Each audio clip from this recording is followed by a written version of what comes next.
Commander Vexer stood at the bridge of the Dark Spear, his six-fingered hands clasped behind his back as he watched the gleaming white vessel drift through the void. The ship's hull bore the universal medical symbol, a red cross that seemed to mock him with its presence. Mercy's Light. The human hospital ship represented everything he despised about their species.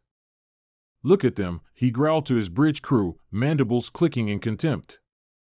A warship-sized vessel dedicated to healing. What a waste of resources.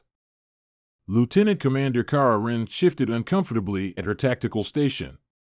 "Sir, the vessel is currently treating wounded from the Senta conflict. There are over 2,000 patients aboard, including civilians from 12 different species." Vexer waved a dismissive hand. "And that is precisely why humans will never dominate the galaxy, Kara. They waste their technological prowess on compassion." He spat the last word like poison. Through the viewscreen, he observed small transport ships docking and departing from Mercy's Light, each one carrying more wounded to be treated by the humans' advanced medical technology that could be used for war, for conquest, for achieving greatness among the stars.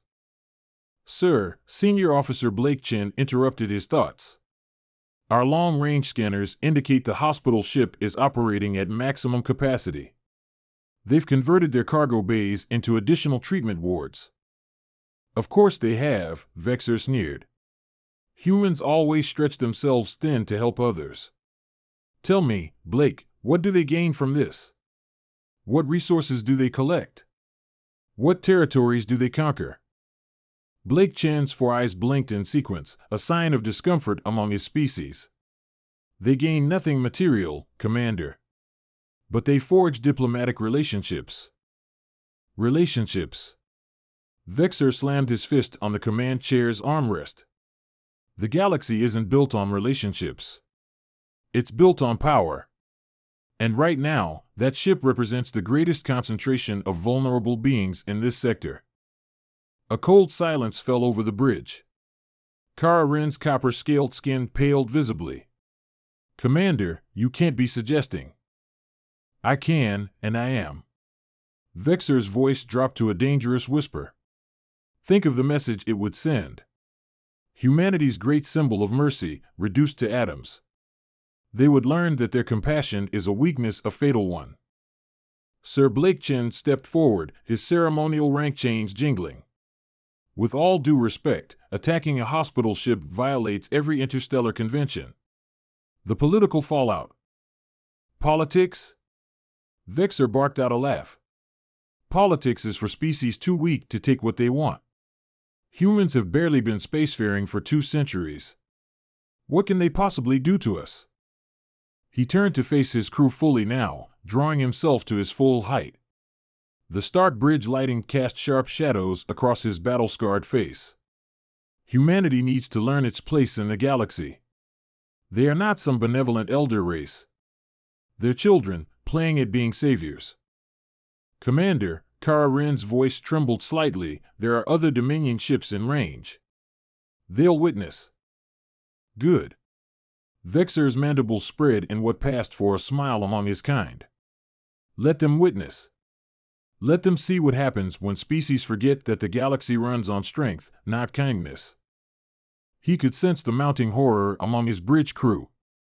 Even members of his own species shifted uneasily at their stations. Their discomfort only fueled his conviction. This was why the Dominion had grown soft, too much concern for diplomatic consequences, too much worry about conventions and treaties. "Weapons Officer THCK," he called out. "Target their primary medical bay. I want this to be quick, but I want the humans to know exactly what we're destroying. Target their hope." THCK's hands hovered over the weapons console, trembling. "Sir, there are children in the pediatric ward." "That's an order, Officer THCK. Or would you prefer to be relieved of duty?" The weapons officer swallowed hard, then began inputting targeting coordinates. Around the bridge, other officers stared at their consoles, unable to meet each other's eyes. They all knew they were about to cross a line that had held firm through centuries of interstellar conflict. Vexer felt only satisfaction. Let them be uncomfortable. Let them wrestle with their consciences. In time, they would understand. This was the moment the Dominion would reassert itself as a true power in the galaxy, not through grand battles or planetary conquests, but by striking at the very heart of human ideology. Sir, Blake Chen made one final attempt. The humans have shown remarkable advancement in just 2 centuries of spaceflight. Perhaps we should. Silence. Vexor's roar echoed off the bridge walls. I've made my decision. Humanity will learn that their compassion makes them vulnerable, and the galaxy will remember this as the day the natural order was restored. He turned back to the viewscreen, watching Mercy's light continue its peaceful rotation. Soon, that pristine white hull would bloom with fire, and humanity would finally understand the true nature of the cosmos. Weapons locked on target, Commander, THCK announced, his voice barely above a whisper. Vexor's mandibles twitched. Fire. This was not an act of war, this was something far darker, the remnants of Mercy's light were breaking apart now. The few remaining escape pods looked like tiny white blood cells fleeing a dying body. Emergency rescue ships from a dozen species were racing to collect them, their crews knowing they would be too late for many. Vexor stood on his bridge drinking in the destruction. Send a message to Earth. Command, he ordered. Tell them he never finished the sentence. A new alarm blared. On the Dark Spear's bridge, Sir Kara Wren's voice cracked with fear. Multiple quantum signatures detected massive energy readings. What? Vexor spun toward the tactical display. From where? Everywhere, sir. They're coming out of quantum tunnels all around us. The space around the dying hospital ship was lighting up with quantum breach points. Massive shapes were emerging from what had appeared to be empty void. Human ships, warships, more than Vexor had ever seen in one place, and they looked nothing like the simple vessels humans typically fielded. These ships were darker, angular, bristling with weapons that made his tactical officer whimper in fear. Impossible, Vexor whispered. They're primitives they waste their resources on healing. A new voice cut across all communication channels. Human female cold as space itself. This is Admiral Sarah Hawthorne of the Earth Vengeance Fleet. You targeted our Mercy, now you will face our wrath. The transmission cut off. No ultimatum, no demands, just silence. Vexor found himself holding his breath, waiting for the humans to speak again, to make threats, to posture, but the quantum black warship simply held position, their weapon ports open, but not yet firing. Sir Blake Chenk's voice quavered. We're receiving data packets from the other alien vessels. They withdrawing all diplomatic personnel from Dominion space. The bridge crew watched as ship after ship activated their FTL drives, leaving only the human vessels and the burning wreckage of Mercy's light. The silence stretched unbroken only by the occasional burst of static from dying emergency beacons. Commander Kara Wren spoke softly. The humans are broadcasting something on all frequencies. Put it through, Vexor ordered, trying to keep his voice steady. It wasn't a message, it was sound, a slow, steady rhythm that took him a moment to recognize. A human heartbeat. The sound medical monitors made when tracking a patient's life signs, but this one was slowing, weakening, dying. Sir Blake Chenk's chains rattled as he jerked in surprise. Multiple quantum the attack on Mercy's light signatures detected at every major Dominion world. They're just appearing in orbit. Hundreds of ships on the tactical display. Vexor watched as more of the angular black vessels materialized throughout Dominion space. Each fleet positioned itself silently above a population center. No demands, no communication, just the sound of that dying heartbeat playing across all frequencies. Get me Earth command, Vexor demanded. Now they're not responding, sir.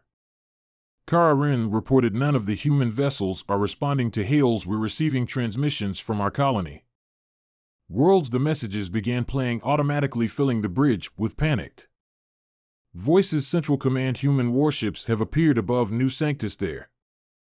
Over the capital, thousands of them. The humans are broadcasting medical logs from Mercy's light. They're showing us what we did. Vexor mandibles clicked rapidly, a sign of mounting stress. How did they deploy so quickly? Where were they hiding these ships? Sir Blake Chen's voice was barely a whisper. Message coming in from the Dominion High Council. They ordering all military Vessels to stand down. They say the humans have shown them something, files from their database.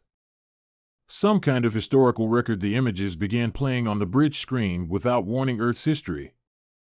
Not the sanitized version taught in xenology classes, but recordings of their wars, their weapons, their capacity for calculated retribution when pushed too far. Tactical analysis. Vexor snapped. What are we facing? Kara Rinkfingers flew over her console. Sir, these ships, they're not like anything in our database. The energy reading suist weapons technology at least 3 centuries beyond our most advanced systems, and their quantum drives, sir, they've achieved point-to-point teleportation. They can bypass all our defenses. Impossible, they're barely out of their star system. No, sir, Blake Chen corrected quietly. They chose to stay in their system. They chose to build hospital ships instead of warships. They chose mercy until we proved we didn't deserve it. The dying heartbeat stopped broadcast. Casting the silence that followed was deafening. New transmission. Kara Ren announced. Text only. The message appeared on every screen in Dominion space simultaneously. You considered our mercy a weakness, our compassion a flaw. You believed that because we choose to heal we cannot harm. You were wrong. Mercy's light carried 2,342 patients, 112 medical staff. In exactly 1 hour we will demonstrate the difference between those who choose not to harm and those who cannot harm it. All. Vexor sank into his command chair, finally understanding the humans hadn't built their civilization on healing because they were weak. They had built it on healing because they were so terrifyingly strong that they could afford to. Sir, Blake Chen reported, his voice hollow. Our long-range sensors are detecting something strange. The human ships, they arrang ing themselves in a pattern on the tactical display. The black vessels shifted position slowly. Methodically, they formed a shape above every Dominion world, a shape that made Vexor blood run cold. A red cross, the symbol for mercy's light, but this time it didn't represent salvation. The final message from the humans was brief. 45 minutes remaining. We suggest you spend them evaluating your medical facilities. We would not want you to accuse us of targeting hospitals. The countdown began. 30 minutes, announced a calm human voice across all channels. Be advised, quantum containment fields are now active. No further FTL travel will be permitted within Dominion space. On the Dark Spear's bridge, alerts blared as their quantum drive went dark. They were trapped. Commander Kara Ren's voice cracked. New signatures detected. They're coming out of Mars. The tactical display lit up as massive structures emerged from beneath the red planet's surface. Orbital rings, shipyards, weapon platforms that dwarfed anything the Dominion had ever built, all perfectly camouflaged until this moment. Neptune as well. Blake Chen reported they gas giant mining platforms there, transforming through the view screen. VOR watched in horror as what they thought were simple resource extraction facilities unfolded like deadly flow, revealing batteries of weapons that made his tactical officer physically recoil. From her readings, those aren't mining platforms. Kararan whispered, their fortress stations. The humans, they built their military infrastructure in plain sight. Disguised as civilian facilities, a new class of vessel emerged from Jupiter's atmosphere. Massive ships, their hulls rippling with active camouflage that made them appear to fade in and out of reality itself. Quantum phase dreadnoughts. Blake Chen breathed. They cracked planetary crusts like eggs. The humans had them hidden in gas giant storms using the electromagnetic interference as cover. Admiral Hawthorne's voice returned, still eerily calm. 20 minutes. Be advised, we are now deploying our secondary containment grid. Between the human vessels, points of light began to connect. A web of energy formed, linking ship to ship, creating a barrier that enclosed all of Dominion space. Analysis. Vexor demanded it, sir. It's like nothing we've ever seen. Kara Ren's copper scales had gone almost white. They're creating artificial quantum boundaries, rewriting local spacetime. We being sealed in a bubble of altered Earth's silent response physics. Through the view screen, more ships emerged, smaller vessels that moved like liquid mercury, flowing around debris as if space itself bent to accommodate them. Gravity control. Blake Chen reported numbly, not just artificial gravity, total control over gravitational fields. So they're not using conventional engines at all. They're surfing spacetime Itself 10 minutes announced the human voice weapon systems are now advancing to final stage. The black ships began to transform. Sections of hull plating shifted and realigned, revealing weapon systems that defied conventional physics. Crystalline structures that pulsed with internal light arrays that seemed to bend reality around them. Sir Kara-Ren's voice was barely audible. That light, those aren't energy weapons there. They're quantum shears. They don't destroy matter, they edit it out of existence. Above every Dominion world, the human fleets completed their formations.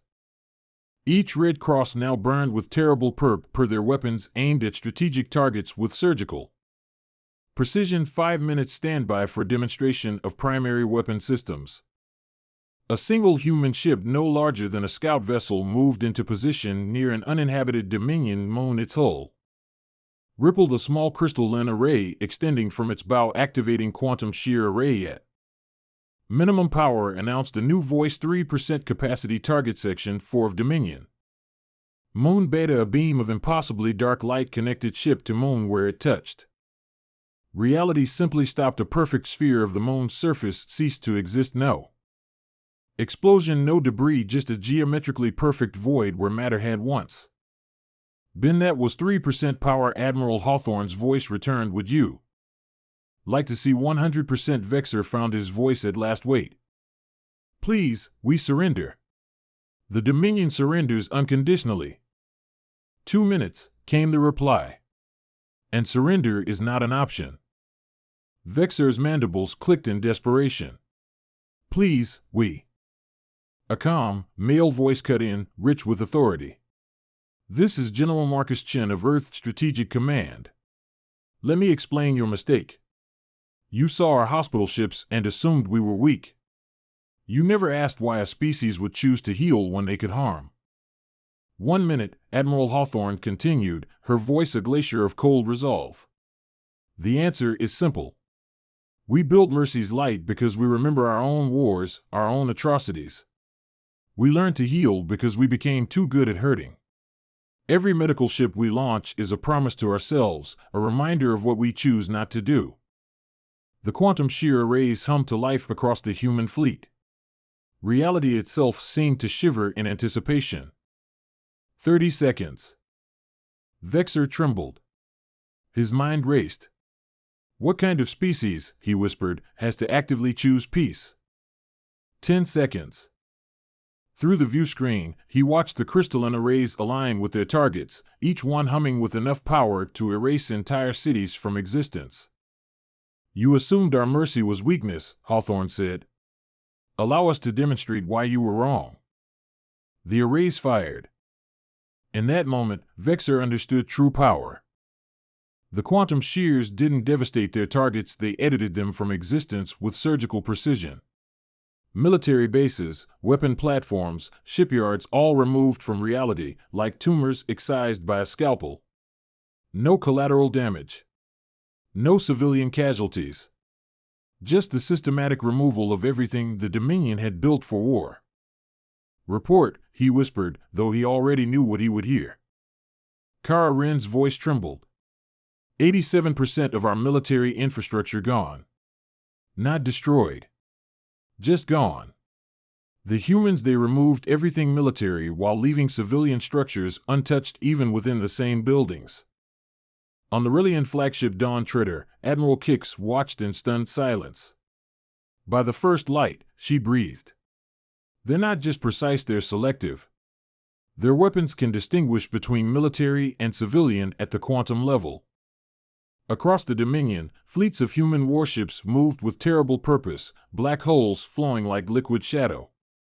Each strike executed with clockwork precision. No mistakes. No hesitation. Just surgical warfare. Witnessing vessels, be advised, Hawthorne's voice echoed. What you are observing is humanity operating at less than 10% of our true military capacity. We trust this demonstration will be sufficient to explain why we prefer to build hospitals. On the Anran vessel Light of Dawn, Captain Zena's tentacles twisted in shock. They aren't fighting a war, she whispered. They're performing surgery on reality itself. This isn't combat. This is human medicine applied to warfare. Vexor watched, his empire being systematically disarmed by a species that had turned healing into a weapon. He had assumed their mercy was a weakness. He had never considered the truth.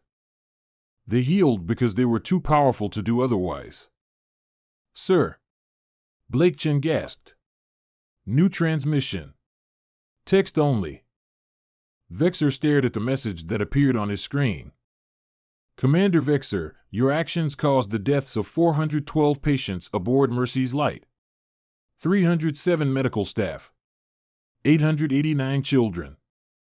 We have removed your capacity to wage war. Now we will demonstrate our capacity for justice.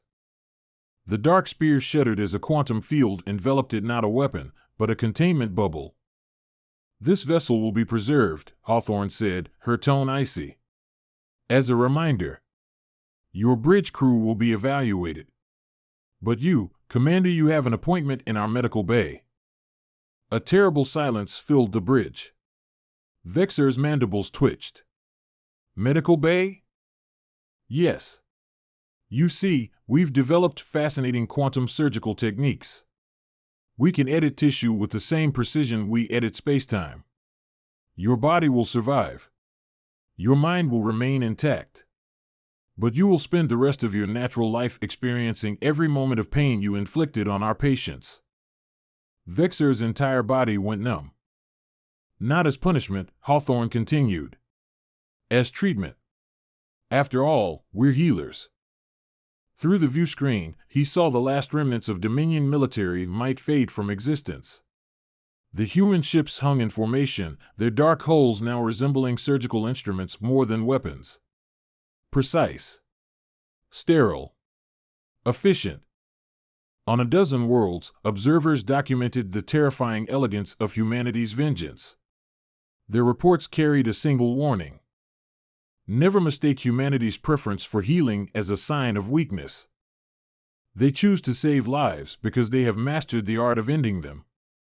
A new voice cut across all channels. Dr. Laura Chen. A survivor of Mercy's Light.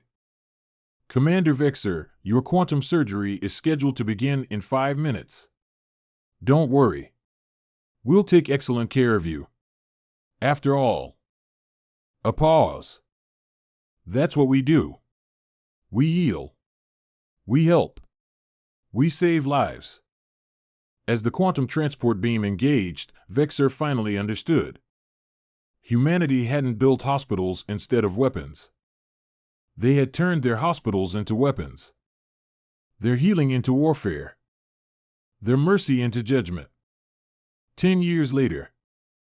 The memorial station Mercy's Promise rotated slowly in the same coordinates where Mercy's Light had made its last stand. Its pristine white hull bore the same red cross, but now that symbol carried new meaning across the galaxy. Admiral Sarah Hawthorne stood on the observation deck, watching medical ships from a dozen species dock and depart. Each one now carried quantum shielding freely provided by humanity. No one had dared attack a hospital ship since the day Earth revealed its true nature. Dr. Laura Chen approached, her medical whites contrasting with Hawthorne's black uniform. The new Galactic Medical Code has been ratified. All species have signed. Hawthorne nodded as she watched Aurelian medical frigate launch. Unanimous agreement? Yes. Even the Dominion successor states signed immediately. Laura smiled slightly. Amazing how diplomatic everyone becomes when they understand the consequences. The new code was simple.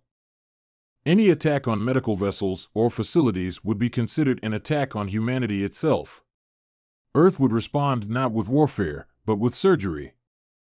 Precise. Calculated. Irresistible. How is our patient? Hawthorne asked. Commander Vexor continues his treatment. His quantum-locked nervous system ensures he experiences every moment of pain he caused. The medical staff suggests another 50 years should be sufficient for full rehabilitation. Through another window, they saw the quantum defense platforms that now protected every hospital ship across known space. Black, angular shapes that looked more like surgical instruments than weapons. A reminder of humanity's promise and its capability. The new hospital ships are launching today, Laura noted. The Romans asked for our help designing them. And the other species? Hawthorne smirked. They all want to learn from us now. Not our weapons. Our healing. In the distance, a memorial beacon burned a quantum light marking the coordinates where Mercy's light had fallen. But it was not a monument to defeat.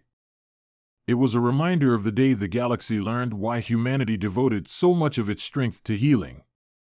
And what happened to those who gave them reason to stop?